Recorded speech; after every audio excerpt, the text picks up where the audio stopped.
کیا خدا ہے یا کائنات خود بخود بن گئی؟ کل ایک ایسا ڈیبیٹ ہوا جس نے پورے انٹرنیٹ کو ہلا کر رکھ دیا۔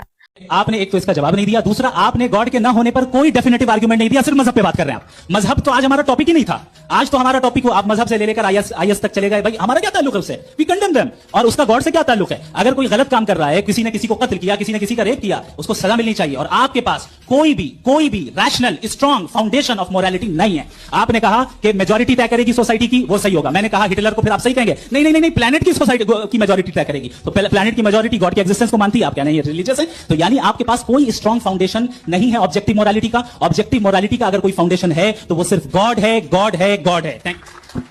آپ یقین نہیں کریں گے لیکن اس ویڈیو کے نیچے کامنٹ سیکشن میں ایک الگ ہی طوفان آیا ہوا تھا۔ میں نے اسے بہت سارے کامنٹ پڑھے جہاں وہ لوگ کل تک جو خود کو ایتھسٹ یعنی خدا کو انکار کر رہے تھے، وہ آج اسلام قبول کرنے کی بات کر رہے ہیں۔ آخر اس 2 گھنٹے کی ڈیبیٹ میں ایسا کیا ہوا؟ ایک طرف تھے ہندوستان کے لیجنڈی نغمہ نگار اور کھلے عام خدا کو انکار کرنے والے جاوید اختر، اور دوسری طرف تھے اسلامی اسکالر مفتی اسماعیل ندوی۔ سب کو لگ رہا تھا کہ جاوید اختر اپنے الفاظ کے جادو سے مفتی صاحب کو چپ کروا دیں گے، لیکن جو ہوا اس کے بالکل الٹ تھا۔ دیکھیں، ڈیبیٹ شروع ہوتے ہی جاوید اختر صاحب بہت غصے میں لگ رہے تھے۔ ان کا بس ایک ہی رٹ تھا، وہ بار بار کہہ رہے تھے تم مجھے خدا دکھاؤ، اگر خدا نظر نہیں آتا تو میں نہیں مانتا۔ یہ سب ڈرانے کے لیے بتایا گیا ہے۔ وہ یہ کہہ رہے تھے کہ سائنس نے سب کچھ بتا دیا، اب خدا کی ضرورت نہیں۔ وہ بار بار مفتی صاحب کو چیلنج کر رہے تھے کہ کوئی معجزہ دکھاؤ اگر خدا ہے تو۔ ان کا اندازہ ایسا تھا جیسے وہ سننے کے لیے نہیں، بس اپنی بات کو بتانے کے لیے بیٹھے ہیں۔ خیر، اب باری آئی مفتی اسماعیل ندوی کی۔ انہوں نے جاوید صاحب کے غصے کا جواب مسکراہٹ سے دیا۔ انہوں نے کوئی مشکل بات نہیں کی بلکہ ایک بہت ہی آسان مثال دی۔ مفتی صاحب نے پوچھا، جاوید صاحب اگر آپ کو ریگستان میں ایک خوبصورت محل یعنی پلیس نظر آئے تو کیا آپ مانیں گے کہ یہ ہوا چلنے سے خود بخود بن گیا؟ ظاہر ہے جواب نہیں، محل کو بنانے کے لیے انجینئر چاہیے۔ بس یہی بات مفتی صاحب نے سمجھائی کہ یہ کائنات، جو سورج، چاند، ہمارا جسم، یہ اس محل سے کروڑوں گنا زیادہ پیچیدہ کمپلیکس ہے، تو یہ خود بخود کیسے بن سکتا ہے؟ مفتی صاحب نے کہا، ہر پینٹنگ یہ بتاتی ہے کہ کوئی پینٹر موجود ہے، پینٹنگ خود بخود کیسے بن سکتی ہے؟ اس کے پیچھے بنانے والا ہے نا۔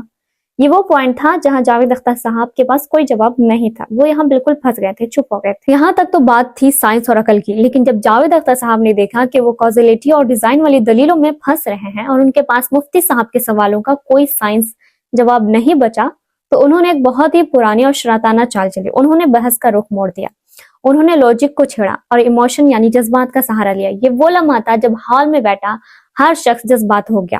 جاوید اختر صاحب نے غزہ و فلسطین کی بات کی۔ انہوں نے بہت جذباتی انداز میں پوچھا، اگر تمہارا خدا اتنا ہی رحیم ہے، اتنا ہی طاقتور ہے، تو غزہ میں وہ چھوٹے چھوٹے بچے کیوں مر رہے ہیں؟ خدا کا ہاتھ کیوں نہیں رکتا؟ اگر میں خدا ہوتا تو یہ ظلم کبھی نہ ہوتا۔ یہیں پر مفتی اسماعیل ندوی نے اپنی حکمت اور بصیرت کا ثبوت دیا۔ انہوں نے اس کا جواب دیا۔ مفتی صاحب نے کہا، جاوید صاحب آپ کا مسئلہ یہ ہے کہ آپ اس دنیا کو جنت سمجھ رہے ہیں، جبکہ یہ دنیا جنت نہیں، یہ دارالامتحان یعنی ایگزام ہال ہے۔ انہوں نے ایک بہت ہی پیاری مثال دی جسے آپ غور سے سنیں۔ انہوں نے کہا، فرض کریں آپ امتحان گاہ یعنی ایگزام ہال میں بیٹھے ہیں، پرچہ دے رہے ہیں، ایک طالب علم غلط جواب لکھ رہا ہے۔ اگر ٹیچر وہیں آ کر اس کا ہاتھ پکڑ لے اور کہے کہ نہیں غلط مت لکھو، صحیح تو یہ ہے، تو کیا وہ امتحان ہوا؟ نہیں۔ امتحان تو تبھی ہوگا جب طالب علم کو اختیار، فری ول دیا جائے کہ وہ چاہے تو صحیح لکھے یا چاہے غلط۔ اللہ نے انسان کو مشن یا روبوٹ نہیں بنایا، اللہ نے انسان کو اختیار دیا کہ ظالم کو اختیار ہے کہ وہ ظلم کرے یا نہ کرے، اور مظلوم کو اختیار ہے کہ وہ صبر کرے یا نہ امیدی پھیلائے۔ اگر اللہ ہر قاتل کو ہاتھ اٹھتے ہی روک لے، ہر چور کو ہاتھ پکڑ لے، تو پھر اچھا اور برے کا فرق کیسے پتہ چلے گا؟ پھر تو امتحان ہی ختم ہو جائے گا۔ اس کے بعد مفتی صاحب نے ایک اور زبردست بات کہی جو جاوید اختر کے لیے بالکل نئی تھی۔ مفتی صاحب نے آخرت یعنی آفٹر لائف کا کانسیپٹ سمجھایا۔ انہوں نے کہا، آپ کی نظر صرف اس چھوٹی سی دنیا 60 سے 70 سال کی زندگی پر ہے، اس لیے آپ کو ظلم نظر آتا ہے، ہماری نظر اس کے بعد والی ہمیشہ کی زندگی پر ہے۔ ذرا سوچے، اگر ہٹلر نے لاکھوں لوگوں کو مارا اور آخر میں اس نے خودکشی کر لی تو اسے کیا سزا ملی؟ صرف ایک موت۔ کیا لاکھوں لوگوں کے قتل کے بدلے صرف ایک موت انصاف ہے؟ ہرگز نہیں۔ ایتھزم کے پاس اس کا کوئی جواب نہیں ہے۔ ان کے مطابق ہٹلر مر گیا اور بچ گیا، لیکن اسلام کہتا ہے کہ نہیں، اصل انصاف یہاں نہیں، وہاں ہوگا جہاں ظالم کو ایک ایک ظلم کا حساب دینا ہوگا اور مظلوم کو اس کے ایک ایک آنسو کا بدلہ ملے گا۔ مفتی صاحب نے جاوید اختر کو لاجواب کر دیا کہ خدا کا نہ ہونا ظلم ہے، کیونکہ اگر خدا نہیں ہے تو پھر ظالم مر گیا اور چھوٹ گیا، لیکن خدا ہے تبھی تو پورا انصاف ہوگا۔ غزہ کے بچے اس دنیا کے امتحان میں فیل نہیں ہوئے, وہ تو کامیاب ہو کے اپنے رب کے پاس پہنچ گئے. فیل تو وہ ہو رہے ہیں جو یہ ظلم دیکھ کر بھی خاموش ہیں.